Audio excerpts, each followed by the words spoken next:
Take a second and just look at where you are right now. I'm not talking about the room you're sitting in, but where you are in your journey. You have these incredible ideas, these deep ambitions, and yet there is this gap between the person you are and the person you know you could be. I've been there, and I want you to know that it's okay to feel stuck as long as you're ready to hear why it's happening. Introduction: the someday trap. Think about the version of yourself you've been dreaming of, the one who finally started that business, got in shape, or mastered that skill. I know you can see them clearly, but now look at where you are standing right now and ask yourself, why aren't you that person yet? Today, we are exposing the someday trap. We treat someday like a real destination, but it's a treadmill. We run faster and faster, but all we're doing is stripping pages off the calendar without moving an inch. If you're like most of us, your answer starts with when. I'll start when I'm less busy. I'll start when I have more money. We wait for a perfect alignment that never comes. It's a moving target, a glowing sign that stays exactly 3 feet out of reach, no matter how hard you sprint toward it. We treat someday like it's a real destination on a map, but look closely, it's just a mirage. The closer you try to walk toward it, the further it moves away. We live inside a bubble of when I have more time, when I feel ready. But look closely, that bubble is slowly deflating, leaving you closer to the ground than when you started. We're going to uncover why your brain is actively sabotaging your start. It's not laziness, it's a survival mechanism that has outlived its usefulness. We try to bottle the right time like it's a physical thing we can save for later, but light can't be bottled, and neither can opportunity. By the end of this video, you won't just understand the trap, you will have the exact psychological key to walk out of it. Let's open the door. Chapter 1: The Brutal Math of Later. To stop waiting, you first have to understand the cost of every second you spend standing still. You're standing at the starting line of a path that leads to your greatest potential, but you're staring into the fog of later, waiting for it to clear. It never will. This is 1 week of your life. Just one. Look at it. It's beautiful, it's clear, and it is entirely unique. Most of us live as if we have an infinite supply of later, but if life were a gallery of 80 candles, look at how many have already burned down to the wick. And this is what happens when you hesitate. You drop that week into the dark ocean of the past. There is no splash, just a quiet ripple, and then it's gone. Consider the 4,000 weeks, the average human lifespan. This isn't just a number, it is your entire inventory of experience. We try to fight the clock, we try to push the hands back, wishing we had started years ago. But you can't push back time, you can only use what's left. Every week is a single marble. When you say, "I'll do it later," you are gambling with a currency you can never earn back. Once it's dropped, it's gone. It's easy to feel overwhelmed by the pile of wasted days behind you. The weight of could have been can keep you pinned to the floor. If you're in your late 20s or 30s, you have roughly 2,500 weeks left. Does that feel like an infinite amount of time, or does it feel like a deadline? We look back at our old dreams like fading photos. The longer we wait to act, the more the details of who we wanted to be begin to disappear. The world is full of clocks, all ticking in unison, yet we ignore them. We assume future me will be braver, but future you is built from the habits of current you. Life isn't just passing you by, it's rising like sand in an hourglass. You aren't just losing time, you are being crowded out by the things you haven't done. If you look at your life receipt today, how much of your potential has been spent on the tax of hesitation? We are paying for safety with our very lives. You can't go to the store and buy back a wasted year. The shelves are empty. Time is the only currency you can never earn back once it's spent. I'm reaching out to tell you that the perfect time is a ghost. You don't need a sign to start. You just need to realize the clock is already running. You're standing at the crossroads. One way is bright and immediate. The other is a dark, comfortable path labeled later. Choose wisely. Stop treating your life like it's a trial run. The sun is rising on the only performance you're ever going to get. Deep down, you know you aren't just a stick figure in a void. You are made of stars and potential, but that potential only shines when it's put to work. It's time to break the tablet that says wait. The math doesn't lie, even if your fear does. Chapter 2: The Psychology of the Waiting Room. Why does a smart, capable person stay stuck? It's a phenomenon called cognitive friction. Your internal compass is spinning because you're looking for a direction that feels safe. But growth doesn't feel safe. It feels like movement. Your brain is an energy-saving machine. It sees other people succeeding and feels a spark of desire, but it immediately pulls you back into the safe zone. We bury ourselves in tutorials and books. We think if we consume enough information, we won't have to face the risk of actually doing the thing. It creates the waiting room, a comfortable place where you can research, plan, and watch tutorials. It feels productive, but it's actually a cage.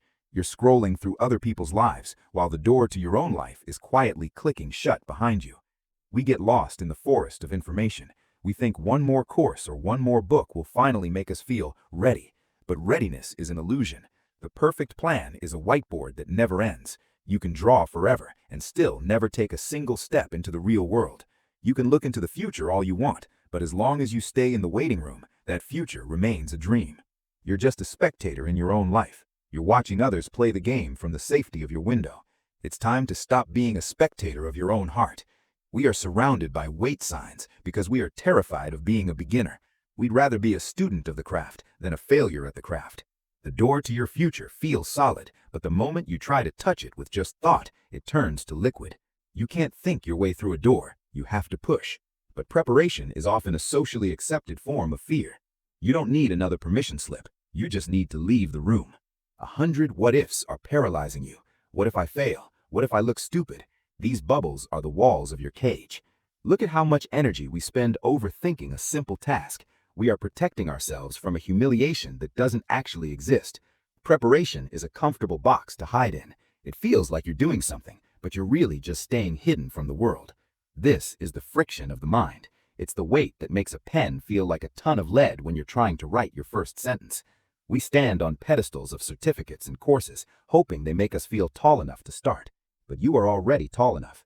There is a sliver of light under the door. That is your exit. It's small, it's unpolished, but it's the only way out of the cycle. The waiting room is a throne of unread books. It's a crown of ideas that never became reality. It's time to burn the throne. Chapter 4. The Permission Slip Myth. We are raised in systems that train us to be passive, waiting for a bell to tell us when to move. Stand up, kick the chair over, realize that the only thing keeping you in that room was your own decision to sit down. We spend our lives waiting for a master of the universe to tell us we're finally qualified. But in the real world, authority is taken, not given. Stop bowing to the statue of authority. It's just a suit with no one inside. No one is coming to tell you that you've done enough.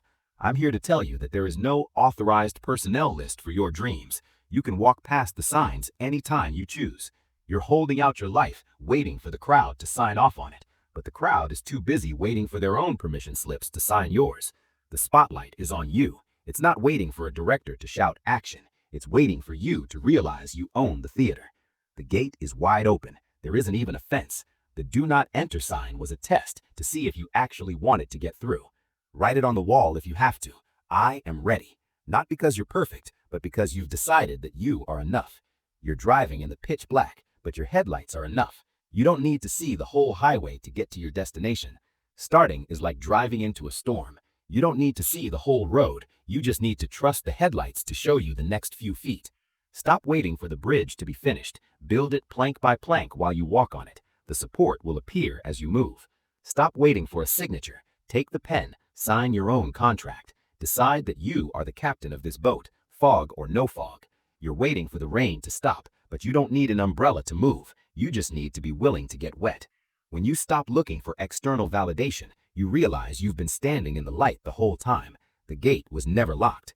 You want a yes from the heavens? Look up. The sky has been saying yes since the day you were born. Clarity is a reward for action, not a prerequisite for it. You find the map by walking, not by staring at the shore. That bag of rules and expectations isn't yours. I'm handing you the torch. Use it to light your own way. No one is coming to save you because you aren't actually lost. You're just standing still. Permission granted. Now, let's get messy. Chapter 4. The Mindcraft Escape Plan. To break the trap, we use permission over force. We stop fighting our brains and start outsmarting them. Walk past the warning signs. The garden of your potential is just on the other side of that imaginary barrier. Step 1. Lower the bar until it's on the floor. Don't aim for a 20-minute masterpiece. Aim for a 30-second clip on a cracked camera. Build your dream with whatever blocks you have. They don't have to be perfect. They just have to be stacked. This is the 1% rule. When the task is tiny, your brain doesn't see it as a threat. You can slip past the defense systems and actually get started. Write the worst first draft in history. Let the ink fly. A messy page is 1,000 times better than a blank one.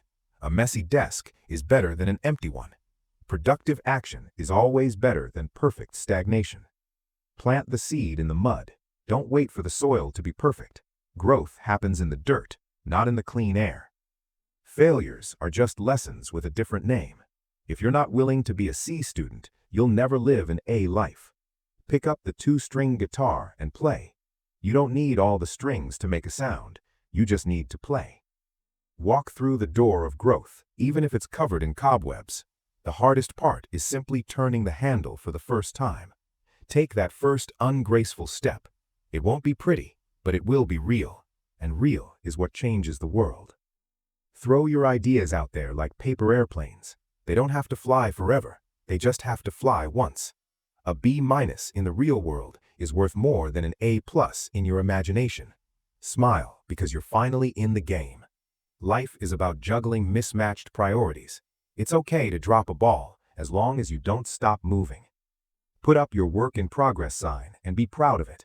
At least there's work happening behind the banner. Give yourself a trophy for being 1% better today. That is the only competition that matters. Dance like no one is watching, because honestly, they aren't. They're all too busy worrying about their own dance. Look for the sign that says, "Start now." It might be flickering, it might be dim, but it's the only sign that's real. Jump. The water is cold and the fear is real, but you'll realize the moment you hit the surface that you were built to swim. Chapter 5. The 5-Minute Challenge. Here is my final task for you. Don't wait for tomorrow. The marbles are still leaving the jar. Look at the jar. It's empty, but that's okay because you've stopped counting the marbles you lost and started using the one you have. Use the energy you have right now. Open your laptop, pick up your pen, or put on your shoes. 5 minutes is all I'm asking for. When you stand side by side with your fear and move anyway, you've already won. The sun is rising on a new version of you. Once you've done your 5 minutes, come back. Type, "I'm starting messy" in the comments. Let the community see your shift. One small sprout, one small marble, one small act. That's all it takes to change the math of your life forever. You've broken the seal. You are no longer a person who is going to do it. You are a person who is doing it. Run. Not on a treadmill this time, but into the world. Don't look back at the gray void. Your life is waiting in full color. The someday trap is behind you. The horizon is finally within your reach because you decided to move. Stop waiting. Start growing. I'm with you every step of the way. I'll see you in the next one. Start today.